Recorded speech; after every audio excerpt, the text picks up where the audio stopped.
ہاں جی، اور کسی کا سوال ہے تو کر لیں. اکثر لوگ کہتے ہیں اللہ نبی وارث، یا کوئی کہتے ہیں نبی وارث، کیا یہ شرک کے زمرے میں آتا ہے یا بدعت کے زمرے میں آتا ہے؟ دیکھیں جی، اللہ نبی وارث، نبی علیہ السلام کے مبارک دور میں تو یہ لفظ بخاری مسلم میں استعمال ہوا ہے کہ زمین اللہ اور اس کے رسول کی ہے. وہ جب کفار کے ساتھ معاملات چل رہے تھے، وہ دینی احکامات کے پوائنٹ آف ویو سے. ہمارے سب کانٹیننٹ کے کلچر میں جو اللہ نبی وارث کے الفاظ استعمال ہو رہے ہوتے ہیں نا، وہ بڑے خطرناک ہوتے ہیں. وہ جیسے ہم خدا حافظ کہتے ہیں نا، وہ اس کانٹیکسٹ میں کہہ رہے ہوتے ہیں کہ اللہ رسول کے حوالے. تو یہ تو انتہائی گستاخانہ کلمات ہیں. اور میرا اس کے اوپر یوٹیوب کے اوپر ایک کلپ بھی چڑھا ہوا ہے.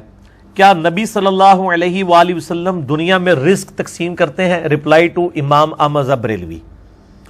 احمد بریلوی صاحب نے ایک شعر لکھا، رب ہے معطی یہ ہے قاسم، رزق اس کا ہے کھلاتے یہ ہیں. وہ کہتے ہیں کہ عطا اللہ فرماتا ہے لیکن تقسیم نبی علیہ السلام کرتے ہیں. اور انہوں نے ایک حدیث کا ادھورا ترجمہ کیا جو بخاری اور مسلم دونوں میں ہے. صحیح بخاری میں کتاب العلم چیپٹر میں آپ کو حدیث مل جائے گی، یہ مشکات میں بھی شروع میں کتاب العلم میں آپ کو حدیث مل جائے گی کہ نبی علیہ السلام نے فرمایا اللہ تعالیٰ جس کے ساتھ بھلائی کا ارادہ فرماتا ہے اس کو دین کی فقہ اور سمجھ عطا فرما دیتا ہے. اللہ دیتا ہے، میں تو تقسیم کرتا ہوں. یعنی یہ دین کا علم میرا ذاتی نہیں ہے، میں اللہ تعالیٰ جو مجھے سکھاتا ہے میں سکھاتا ہوں. انہوں نے آخری ٹکڑا پکڑ لیا، اللہ دیتا ہے میں تقسیم کرتا ہوں. ان کا یہ روٹی تیرا کھاواں تیرے گیت گاواں یا رسول اللہ، وہ شعر لکھ دیے. اور اسی طریقے سے پانی ہے انہی کا پانی، کھانا ہے انہی کا کھانا، ہم انہی کا کھاتے ہیں، انہی کے گیت گاتے ہیں. یہ سارے شعر انہوں نے بنا لیے. حالانکہ اس میں تھا کہ دین کا علم تو ظاہر ہے صحابہ کرام بھی کہتے ہیں واللہ ورسولہ اعلم، اللہ اور اس کا رسول بہتر جانتے ہیں. لیکن جو تقویدی امور ہیں وہاں تو نہیں. مسند احمد کے اندر حدیث ہے، الادب المفرد امام بخاری کی کتاب میں ایک صحابی نے حضور کو کہہ دیا یا رسول اللہ صلی اللہ علیہ وآلہ وسلم ما شاء اللہ وشئت، اللہ کے رسول جو آپ چاہیں جو اللہ چاہے. آپ فرمایا اجعلتنی للہ ندا، کیا تو نے مجھے اللہ کے مقابلے میں کھڑا کر دیا؟ بل قل ما شاء اللہ وحدہ، بلکہ کہے جو اکیلا اللہ چاہے. اچھا، اس صحابی نے آگے سے یہ نہیں کہا یا رسول اللہ صلی اللہ علیہ وآلہ وسلم دیکھیں میں جو وہ آپ کو اللہ کی اطاعت سے ہی مان رہا ہوں نا، آپ کیوں اس کو نیگیٹیولی لے رہے ہیں؟ دیکھیں میں اللہ کی اطاعت سے ہی، اس کے اذن سے ہی مان رہا ہوں. یہ صحابہ کرام کے دماغ میں اس قسم کی باتیں کسی نے نہیں ڈالی ہوئی تھی. جی مستقل بذات، غیر مستقل بذات، اس میں میرا ریسرچ پیپر بھی ہے، دعا صرف اللہ ہی سے، وہ آپ پڑھ لیں.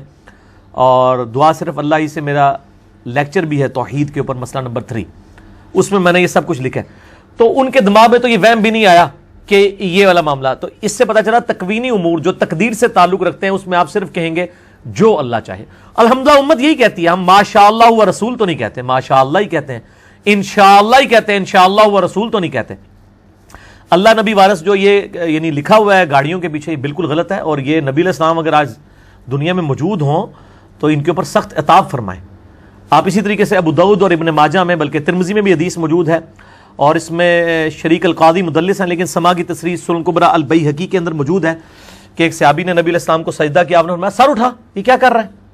انہوں نے کہا یا رسول اللہ صلی اللہ علیہ وآلہ وسلم میں ہیرا نامی ایک شہر ہے کوفے کے پاس، وہ نجدیوں کا علاقہ، وہاں میں نے دیکھا کہ لوگ اپنے سردار کو سجدہ کرتے ہیں، آپ تو اللہ کے رسول ہیں، تو میں نے اسی کے اوپر اجتہاد اور قیاس کیا ہے.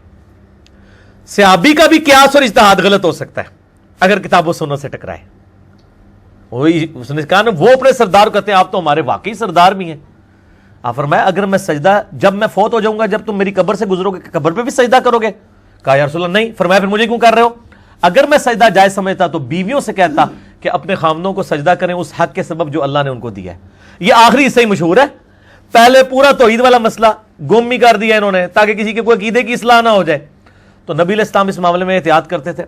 صحیح مسلم میں کتاب الجمعہ چیپٹر کے اندر موجود ہے کہ ایک خطیب نے نبی علیہ السلام کے سامنے تقریر کرتے ہوئے کہہ دیا من یطع اللہ ورسولہ فقد فاز فوزا عظیما، جو اللہ اور اس کے رسول کی اطاعت کرے وہ کامیابی کے بلند درجے پر فائز ہوا. ومن یعصہما، اور جس نے ان دونوں کی نافرمانی کی فقد غوا، وہ گمراہ ہو گیا. اس جملے میں کون سی غلطی ہے؟ آؤٹ آف کانٹیکسٹ بھی نہیں ہے، سیاق و سباق میں بھی ٹھیک ہے. جو اللہ اور اس کے رسول کی اطاعت کرے وہ کامیاب ہو گیا، اور جو ان دونوں کی نافرمانی کرے وہ ناکام ہو گیا. کوئی غلطی ہے اس میں؟ نہ کوئی لٹریچر کی غلطی ہے، نہ کانٹیکسٹ کی غلطی ہے. لیکن نبی علیہ السلام کی اطاعت دیکھیں. آپ فرمایا بئس الخطیب انت، وہ کتنا برا خطیب ہے تو، تو نے یہ الفاظ استعمال، بلکہ کہ میں یعص اللہ و رسولہ، تو کہ جو اللہ اور اس کے رسول کی نافرمانی کرے، تو یہ کیوں کہہ رہے جو ان دونوں کی کرے؟ اور یہاں پہ وہ ڈاکٹر طاہر القادری صاحب شعر پڑھ رہے ہوتے ہیں، ہک ہے ہک ہے ہک ہے، ٹھیک ہے، جیڑا ہک کی ڈو آکھے وہ کافر و مشرک ہے، جو ایک کو دو کہے، یہ کس کو وہ سنا رہے ہیں؟ یہ تو نبی علیہ السلام فرما رہے ہیں کہ ہک ہے ہک ہے ہک ہے نہیں کہنا، بلکہ کہنا ہے میں ومن یعص اللہ و رسولہ۔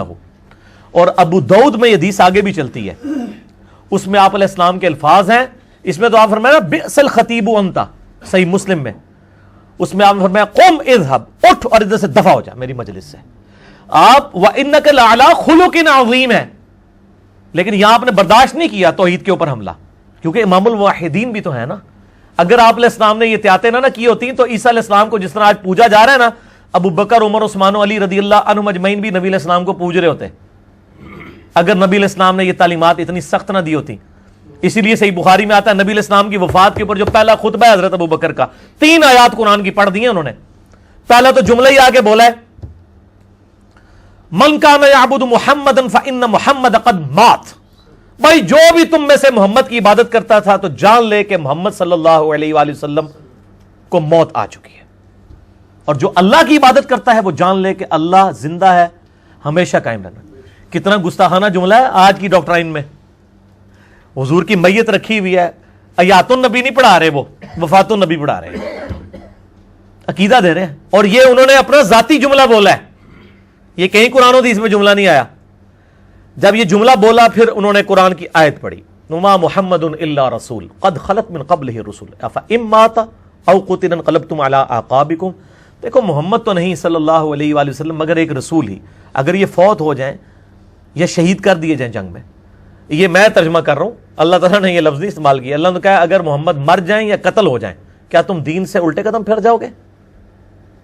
اور جو کوئی دین پہ ثابت قدم رہے گا اللہ تعالیٰ اس کو جزا دے گا، اور جو الٹے قدم پھیرے گا اللہ کا کوئی نقصان نہیں کرے گا۔ اب یہ ہوتے تو یہ تو الفاظ بھی صحیح کراتے کہ آپ نے اللہ کیوں کہا ہے کہ اگر محمد مر جائیں یا شہید قتل کر دیے جائیں، آپ کو کہنا چاہیے تھا وصال فرما جائیں یا شہید ہو جائیں، پردہ فرما جائیں۔ وہ اللہ کے بندوں میں تائیں پٹنا کہ جس خدا کا تعارف ہمارے علماء انڈیا پاکستان بنگلہ دیش کے علماء اور بزرگوں نے ہمیں کروایا ہے وہ خدا کوئی اور ہے، اور جو خدا قرآن و سنت کے اندر ہے وہ اور ہے، اور وہی خدا ہے جس کے سامنے آپ نے مر کے بعد پیش ہونا ہے۔ اچھا اب آپ دیکھیں کہ یہ اس لیول کی احتیاط آپ نے فرمایا اٹھ اور دفع ہو جائے ادھر سے، تو نے یہ الفاظ کیوں استعمال کیے؟ اس نے تو آگے سے نہیں کہا یا رسول اللہ علیہ وسلم میری تو ایسی کوئی نیت نہیں تھی، میں نے تو دیکھیں پورے کانٹیکسٹ میں جملہ بولا ہے۔ یہاں بھی لوگ دلیل دے رہے ہوتے ہیں او جی ہم تو اللہ کا بندہ ہی مانتے ہیں نا جی، ہم کون سا ان کو اللہ کہتے ہیں؟ تو وہ صحابی کا اللہ کہہ رہا تھا جس نے کہا کہ جو ان دونوں کی نافرمانی کرے، اس یہ ہوتے تو یہ آگے ڈیبیٹ کرتے کہ یا رسول اللہ علیہ وسلم کیا ہویا جے، اسی تو کوئی ایسی گل نہیں جی کی تھی، ہم نے تو کوئی ایسی بات نہیں کی ہے، میں تو کانٹیکسٹ میں بات کر رہا ہوں، جو اللہ اس کے رسول کی اطاعت کرے وہ کامیاب ہو گیا، جو ان دونوں کی نافرمانی کرے وہ ناکام ہو جائے، اس میں نے کون سا جرم کر دیا ہے؟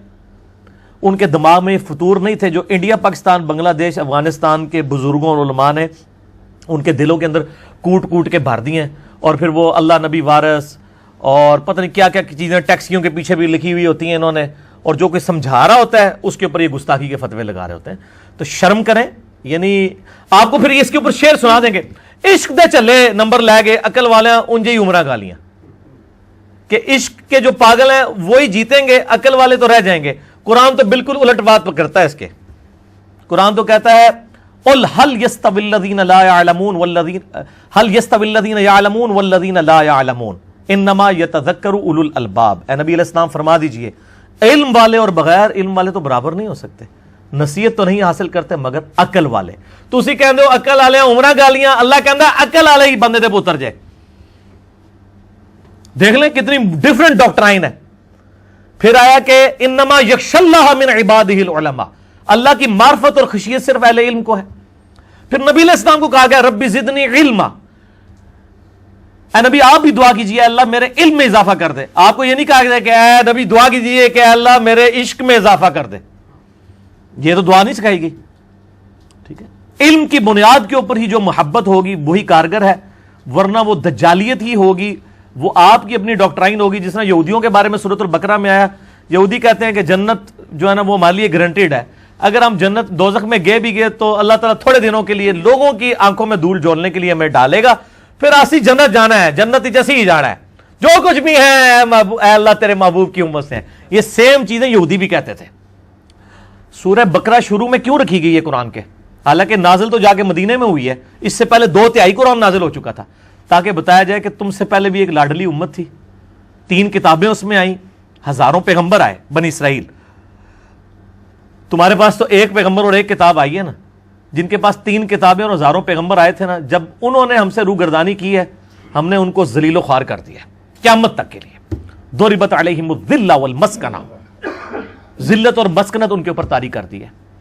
اور دیکھ لینا آپ، تو تمہیں کس چیز کا زوم ہے؟ تو 7 یونیورسل ٹروتھ آئے ہیں سورہ بقرہ کے شروع کے رکوعوں میں، بنی اسرائیل کے اوپر پوری 4 شیٹ ہے مقدمے کی، ایک ایک جرم ان کا بتایا گیا، اینڈ پہ ایک یونیورسل ٹروتھ آیا ہے۔